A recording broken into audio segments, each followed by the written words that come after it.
बिस्मिल्लाहिर्रहमानिर्रहीम। अस्सलाम वालेकुम जनाब। स्टोरीज़ मैंने 6 शेयर करनी हैं, बहुत ही धमाकेदार किस्म की स्टोरीज़ हैं भाई। थोड़ा वीडियो आने में कुछ देर हो जाती है ना, उसकी कुछ वजूहात होती हैं, आप मुतफक्किर हो जाते हैं, मैं बहुत ममनून हूँ।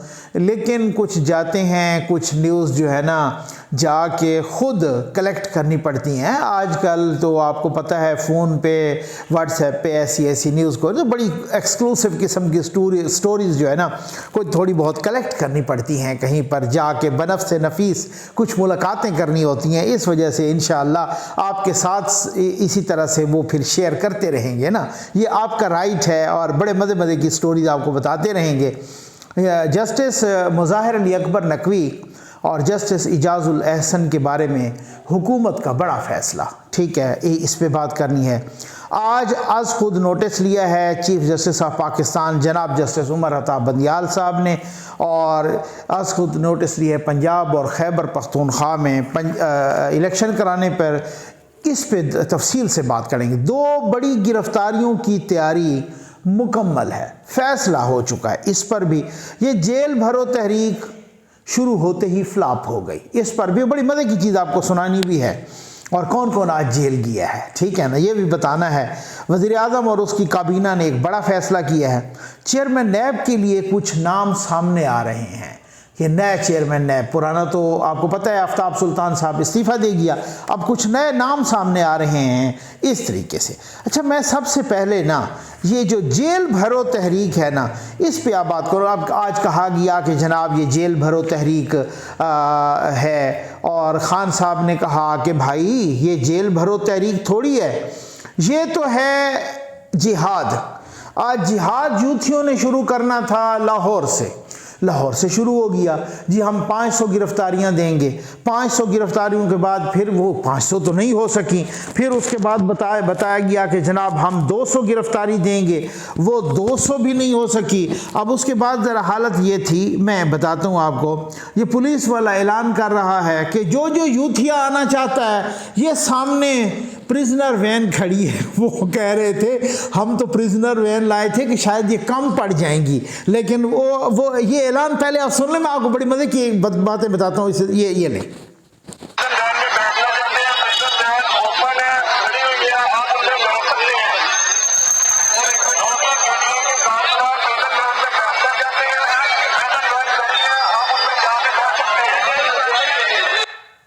प्रिजनर वैन खड़ी है, जो भी गिरफ्तारी देना चाहता है, तहरीक इंसाफ का बंदा, जो यूथिया और यूथनी आना चाहती है वो आए और गिरफ्तारी दें। ये प्रिजनर वैन आपके इंतज़ार में खड़ी है। कोई यूथी क्या करते रहे, यूथी आते रहे, इधर से उधर से जाते रहे, सेल्फियाँ बनाते रहे। खान साहब बेचारा कह रहा है जिहाद है, वो सेल्फियाँ बना के निकलते रहे। ये जो 80 भी पकड़े गए हैं ना, ये सेल्फियाँ बना के निकल रहे थे कि इनको पुलिस ने जा लिया है। उन्होंने कहा भाई किधर, आप तो आए हैं जिहाद करने, तो पूरा करें ना। अच्छा, असद उमर साहब भी गए खैर से, इसी तरीके से शाह महमूद कुरैशी भी, और आज़म सवाती भी, कुछ और लोग भी, और इन 80 समेत।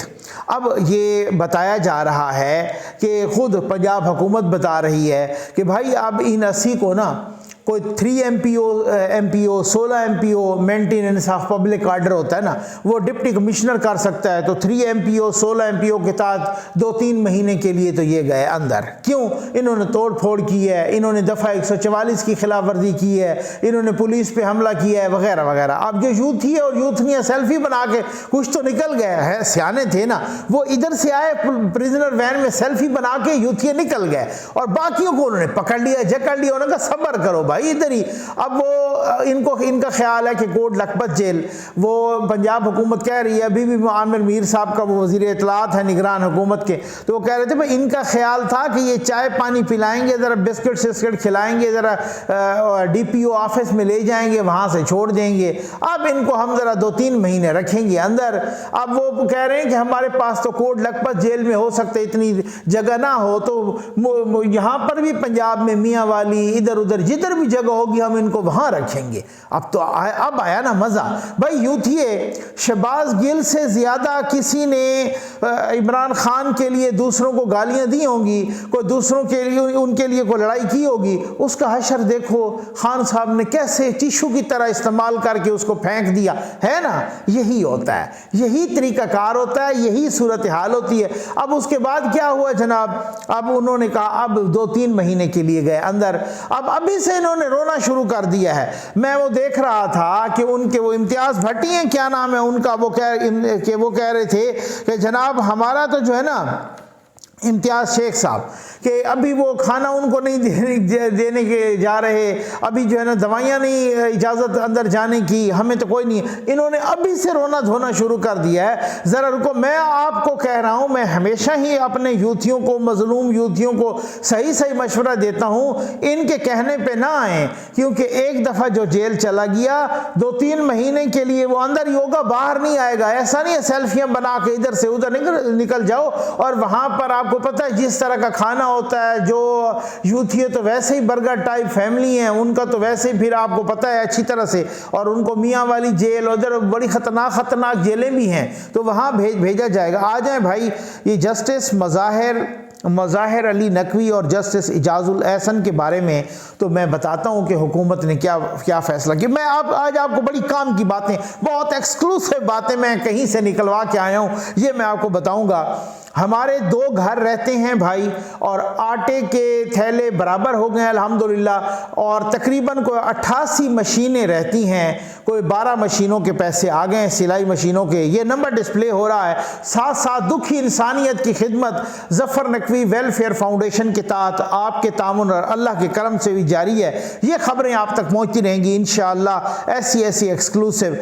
जस्टिस मज़ाहिर अली नकवी और जस्टिस इजाज़ुल एहसन के बारे में हुकूमत ने बड़ा फ़ैसला किया। एक फ़ैसला मैंने आपको कल बताया था, मुल्क की तमाम बार कौंसल, तो कुछ 6 बार कौंसल्स के बारे में कह रहे हैं, लेकिन बाकी भी सारी हैं। उन्होंने कहा है कि 7 दिन के अंदर अगर इस्तीफ़ा ना आया ना, तो ये अगले हफ्ते वो रेफरेंस दायर कर रहे हैं जस्टिस मज़ाहिर अली नकवी के ख़िलाफ़। जस्टिस मज़ाहिर अली नकवी साहब के ख़िलाफ़ वो रेफरेंस दायर कर रहे हैं, और हुकूमत ने कहा है कि जस्टिस मज़ाहिर अली नकवी और जस्टिस इजाज़ुल एहसन, चूँकि ये उनके बकौल, नून लीग के बकौल, चूँकि ये बायस्ड हैं, ये मुतासिब जज हैं, इन्होंने ये जो इजाज़ुल एहसन साहब हैं, जस्टिस इजाज़ुल एहसन, तो ये उस वक़्त एक निगरान जज थे जब नवाज शरीफ का केस था पनामा में, तो उस वक़्त ये लोअर कोर्ट पर निगरान जज थे। इसी तरह से मज़ाहिर अली नकवी ने, वो कोई लंबी लिस्ट है फैसलों की, तो उन्होंने कहा है कि फ़लाँ फ़ैसले इन दोनों जजेस ने हम नून लीग के सारे खिलाफ फैसले किए हैं, इसलिए ये बायस्ड हैं। बायस्ड मीन मुतासिब हैं, मुतासिब मीन ये तासुब से भरे बैठे हैं। तो उन्होंने कहा है कि ये हमारे केसेस ना सुने। अब सुओ मोटो का भी वो यही कह रहे थे कि इनको अलग हो जाना चाहिए। इस पे सुओ मोटो वाले पे तो मैं तफसील से बात करता हूँ। मैंने कहा कि भाई यार ये क्या है, मुझे ना बड़ी काम की, किसी ने बहुत काम की, और वाकई सही बात है, 100% ठीक बात है। उन्होंने कहा आपने कभी देखा था कि वज़ीर आज़म साहब, आपने ये तो देखा होगा कि नवाज शरीफ साहब ने सही करके दबंग अंदाज में सुनाई हैं, उस वक़्त भी जब सारी इस्टेब्लिशमेंट भी ख़िलाफ़ थी, जब सारी की सारी अदलिया भी ख़िलाफ़ थी, इन दोनों का एका था, एक ही पेज पर थे, इन दोनों ने एका करके उसको निकाला, और फिर उसके बाद जो है ना वहाँ पर वो रेंजर त्यारे के अंदर तक चली गई थी। उस वक़्त भी नवाज शरीफ ने कहा था ये तासुब से भरे बैठे जज, ये फ़लाँ का टोला, ये वो सारा। उस वक़्त मरियम नवाज़ ने भी कहा था, उन्होंने जेलें भी भुगती, उन्होंने सब कुछ किया, ठीक। लेकिन उन्होंने कहा कि आपने कभी ऐसा शहबाज शरीफ साहब का भी बयान सुना है? मैंने कहा नहीं। उन्होंने कहा कि आपको नहीं मालूम कि शहबाज शरीफ साहब वहाँ से मरियम नवाज़ साहबा और नवाज शरीफ साहब लाहौर एयरपोर्ट पर उनका त्यारा उतरा, वो लंदन से लाहौर पहुँच गए, ठीक है ना। लेकिन शहबाज शरीफ साहब मॉडल टाउन से लाहौर एयरपोर्ट नहीं पहुंचे, वो उधर ही रैली को घुमाते रहे। ठीक, आपको समझ है, सबको पता है, ठीक हो गया। और इसके अलावा जिसने भी जनरल फैज़ के ख़िलाफ़ देखें कितने बयान आता है, मरीम नवाज़ साहबा के, नवाज़ शरीफ के, कभी शहबाज शरीफ का बयान सुना नहीं ना, ठीक है ना। अब नवाज़ शरीफ और मफाहमती ग्रुपों के बयान, और वो भी सुप्रीम कोर्ट के दो सर्विंग जजेस के खिलाफ, ये आम बात नहीं है, ये मामूली बात नहीं है, ये बहुत बड़ी बात है कि मुल्क का चीफ एग्जीक्यूटिव कह रहा है कि ये जज मुतासिब हैं। इससे बड़ी बात हो सकती है? मुल्क का वजीर आज़म कह रहा है कि ये दो सुप्रीम कोर्ट के जो जज हैं ये तासुब से भरे बैठे हैं। इसके कॉन्सिक्वेंसेस नहीं हो सकते क्या? बिल्कुल हो सकते हैं, लेकिन वो पता है कि कॉन्सिक्वेंसेस कब होंगे या पहले कुछ और होने लगा है, ये आपको अब अच्छी तरह से पता है। इस वजह से उन्होंने कहा कि हम हर केस में कहेंगे कि आप पर दोनों पर एतमाद नहीं है, आप अलग हो जाओ। आप तासुब से भरे बैठे हो, आप मुतासिब जज हो, आप अलग हो जाओ। और साथ ही जनाब उनके खिलाफ रेफरेंस भी दायर कर रही है सुप्रीम जुडिशल काउंसिल में, एक आध नहीं, मुल्क की 6 बार काउंसिल्स उनके खिलाफ रेफरेंस दायर कर रही हैं। और साथ ही हो सकता है हुकूमत का भी कोई रेफरेंस चला जाए। ये बहुत बड़ी बात है, ये मामूली बात नहीं है। तो ये हुकूमत ने दबंग फैसला किया है। अब आ जाए जनाब के जो सुओ मोटो लिया है चीफ जस्टिस उमर अता बंदियाल ने, इनमें जस्टिस इजाजुल हसन भी हैं, justice Mansoor Ali Shah, justice Munib Akhtar, justice Yahya Afridi, justice Mazahar Ali Akbar Naqvi, justice Jamal Mandokhail, justice Mohammad Ali Mazhar और जस्टिस अतर मिनल्ला साहब। ये 9 जज हैं। 9 रुकनी लार्जर बेंच तश्कील दिया गया है। इस बेंच में भी जस्टिस काजी फ़ाइज़ ईसा और जस्टिस सरदार तारिक नहीं है, गो के जस्टिस आयशा मलिक साहबा भी नहीं है, लेकिन ये 2 नहीं है, सीनियर मोस्ट जज हैं। यानी ये दोनों जज चीफ जस्टिस के बाद सीनियर मोस्ट हैं। चीफ जस्टिस के बाद सबसे सीनियर जस्टिस काजी फ़ाइज़ ईसा साहब हैं, जिन्होंने सितंबर में बनना है, ठीक हो गया ना, सितंबर की मिड से ऑनवर्ड इन्होंने चीफ जस्टिस बनना है। और जस्टिस सरदार तारिक उसके बाद सीनियर हैं, तीसरे नंबर वाले। 2 सीनियर मोस्ट जजेस को शामिल नहीं किया गया। अच्छा, जिन जजेस को मुतासिब कहा जा रहा है तो चीफ जस्टिस साहब ने उन दोनों को शामिल कर लिया। जिन जजेस को मुतासिब का, जिन जजेस के बारे में, जिस जज के बारे में मुल्क की 6 बार काउंसिल्स ने ये ऐलान कर रखा है कि हम अगले हफ्ते सुप्रीम जुडिशल काउंसिल में रेफरेंस भेज रहे हैं, उनको बेंच में शामिल कर दिया गया है। जस्टिस काजी फ़ाइज़ ईसा और सरदार तारिक को शामिल नहीं किया गया। तो क्या ये मुतनाज़ा नहीं होगा? क्या इसका फैसला कोई तस्लीम करेगा? एक सवाल है ना।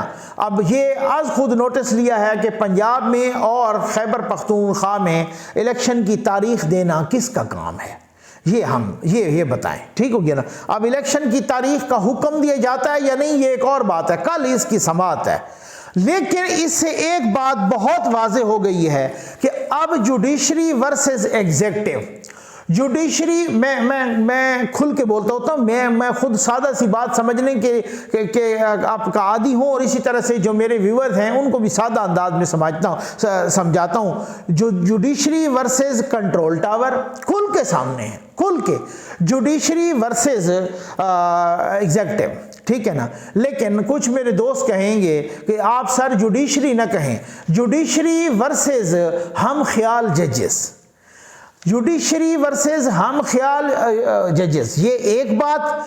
हम ख्याल जजेस वर्सेस एग्जीक्यूटिव, हम ख्याल जजेस बमुकाबला कंट्रोल टावर, ये इस तरह की सूरत हाल चल रही। मैंने ये क्यों कहा है कि जुडिशरी वर्सेस हम ख्याल जजेस, उसके अंदर भी, जुडिशरी के अंदर भी तफरीक है, और ये बहुत बड़ी तफरीक है। आपकी सोच है जितनी तफरीक है, ये बिल्कुल मैं आपको कह रहा हूँ। अगर ये तफरीक ना होती तो जस्टिस काजी फ़ाइज़ ईसा कई दफ़ा ख़त न लिखते, अगर ये तफरीक ना होती तो जस्टिस सरदार तारिक ख़त न लिखते, अगर ये तफरीक ना होती तो बाज़ ज़राए के मुताबिक जो अभी 2-4 रोज़ पहले इजलास हुआ है, उस इजलास में तू मैं ना होती, आवाज़ें बुलंद ना होती। जी हाँ, बहुत बड़ी तफरीक है। अब उसके बाद देखते हैं कि इस तफरीक में होना क्या है, क्या सूरत हाल है, और किस तरीके से जो है ना मतलब ऊँट किस करवट बैठता है। आ जाए भाई, 2 बड़ी गिरफ्तारियों की तैयारी हो चुकी, बल्कि लोग कह रहे हैं कि फैसला हो चुका।